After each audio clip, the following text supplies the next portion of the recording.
نبی کے صحابہ کے راستے پہ چل کے دلوں کا سکون ہم نے حاصل کیا ہے۔ بسم اللہ الرحمن الرحیم۔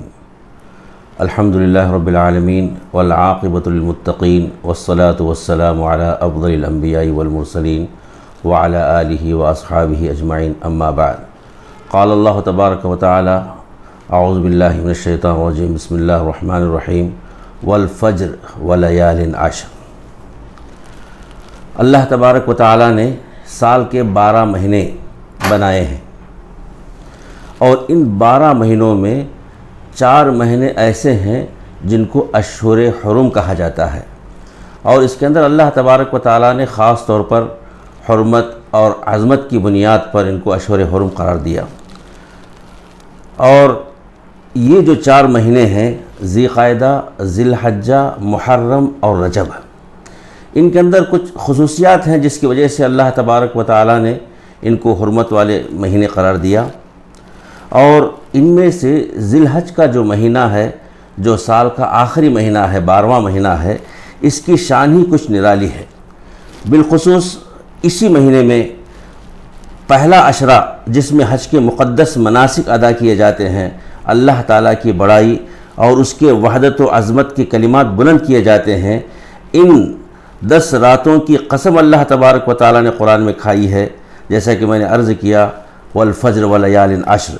اس سے معلوم ہوتا ہے کہ ماہ ذی الحج کا ابتدائی عشرہ اسلام میں خاص اہمیت کا حامل ہے، اور بالخصوص وقوف عرفہ جو حج کا اہم رکن ہے، جو اللہ تعالیٰ کے خاص فضل و کرم کو حاصل کرنے کا دن ہے، یہ اسی 9ویں تاریخ کو عرفے کے دن کہا جاتا ہے، جس کے اندر یوم عرفہ ہوتا ہے، جو حج کا عظیم رکن ہے۔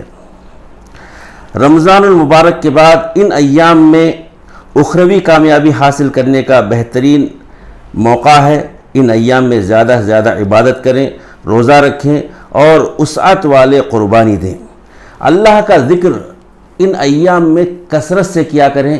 صحابہ کرام رضوان اللہ اجمعین کا معمول تھا کہ ان ایام میں بہت ہی ذکر و اذکار کرتے تھے، اور خاص طور پر تکبیر بہت زیادہ پڑھا کرتے تھے، اور اس کی خاص اہمیت بھی ہے۔ اور اس میں ایک روزہ بھی رکھنا ہے جو مسنون ہے، وہ ہے عرفہ کا روزہ۔ حضرت ابو قتادہ رضی اللہ عنہ روایت کرتے ہیں کہ انہوں نے فرمایا سئل رسول اللہ صلی اللہ علیہ وسلم عن صوم یوم عرفہ قال یکفر السنۃ الماضیہ والباقیہ، رواہ مسلم۔ تو گویا ان ایام میں ان کی خصوصیت کے علاوہ جو عرفے کا دن ہے، جس کو 9 ذی الحجہ ہم کہتے ہیں، اور اس کے اندر روزہ رکھنا مسنون ہے، اور یہ گزشتہ اور آنے والے 1 سال، یعنی مطلب ہے کہ گزرا ہوا سال اور آنے والا سال، ان کے لیے کفارے کا ذریعہ بنتا ہے۔ جو سیئات ہیں اور جو صغیرہ گناہ ہیں، اللہ تبارک و تعالیٰ ان کو معاف فرما دیتے ہیں۔ اور انہی چیزوں میں ایک ہے تکبیرات تشریق، جو اس مہینے کا ایک خاص عمل ہے۔ تکبیرات، جیسا کہ قرآن مجید میں اللہ تبارک و تعالیٰ نے حاجیوں کے لیے، حجاج کے لیے اس مہینے میں خاص طور پر کثرت سے ذکر کرنے کا اللہ تبارک و تعالیٰ نے حکم دیا ہے، اور یہ انہی ایام میں اس کی تکبیرات کو پڑھنا بہت زیادہ افضل ہے۔ تکبیر تشریق، اللہ اکبر لا الہ الا اللہ، اللہ اکبر وللہ الحمد، اور یہ ذکر اور یہ تکبیر ان ایام میں بہت زیادہ پڑھنا صحابہ کرام سے ثابت ہے۔ حضرت ابو ہریرہ اور حضرت ابن عمر رضی اللہ عنہما کے تعلق سے آتا ہے کہ وہ دونوں تکبیر پڑھتے ہوئے بازار میں نکل جاتے، اور لوگ ان کی تکبیر کو سن کر ان کی آواز میں تکبیر کے ساتھ اپنی بھی آواز کو ملا لیتے، اور پورا بازار تکبیر سے گونج اٹھتا۔ اس کو امام بخاری رحمۃ اللہ علیہ نے روایت کی ہے۔ اسی لیے ان ایام تشریق میں جو 9 ذی الحجہ، 10، 11، 12، 13، 9 ذی الحجہ کی فجر کے بعد سے لے کر 13 ذی الحجہ کی عصر تک فرض نماز کے بعد چاہے تنہا پڑھیں، چاہے جماعت کے ساتھ پڑھیں، چاہے عورتیں ہوں یا مرد ہوں، ہر ایک کے لیے سلام پھیرنے کے بعد فوراً ایک مرتبہ یہ تکبیر پڑھنا واجب ہے امام اعظم ابو حنیفہ رحمۃ اللہ علیہ کے پاس۔ یہ بات یاد رہے کہ ایک مرتبہ کم سے کم پڑھنا واجب ہے، دراصل یہ وجوباً مطلوب ہے، ورنہ کثرت مقصود ہے۔